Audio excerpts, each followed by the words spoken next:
The birth of a newborn baby brings happiness. Now, think of startups as infants, aborted or afflicted by any of the killer childhood diseases despite being vaccinated, eventually leading to death. Similarly, the death of startups in Africa is worrisome, and even more so is the death of Nigerian startups, making half the percentage of startups that have packed up this year alone.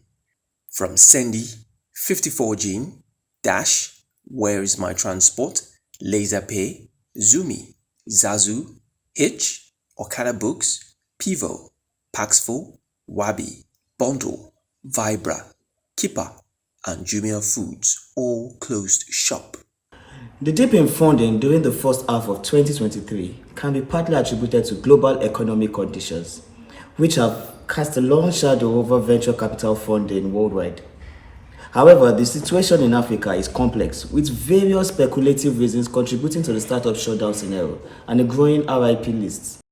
The big question is why? Why are startups dying despite huge startup venture capital investments? African tech startups raised about 500 million US dollars in Q3, which took the total for the first 9 months of the year to just under 1.5 billion US dollars, down 48% on the corresponding period in 2022. Why are African startups failing, and what does this portend for intending startups?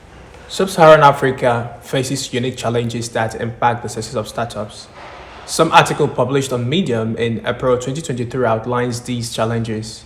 Things like lack of funding, infrastructure deficits, regulatory obstacles, limited mentorship, and even frugality issues, and then inadequate marketing as well as branding. Now, this is not just a Nigerian or an African thing, not at all. The variables seem to cut across startups around the world. According to the latest data, up to 90% of startups fail across almost all industries. The average failure rate for 1 year alone is 10%.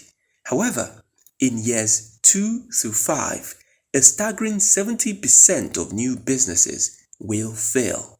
The stories of these failed African startups, despite their closure, carry valuable lessons for the entrepreneurial community. Their experiences serves as a stark reminder of the unyielding determination required to navigate the turbulent seas of entrepreneurship. Undoubtedly, the startup failure rate can be intimidating and discouraging. We've looked into the factors that separate the winners from the losers, although each startup's path is unique. By analyzing these pitfalls and challenges, aspiring founders can learn from the mistakes of others, mitigate risks, make more informed decisions, and navigate their startups better to tilt the odds of making it to the top.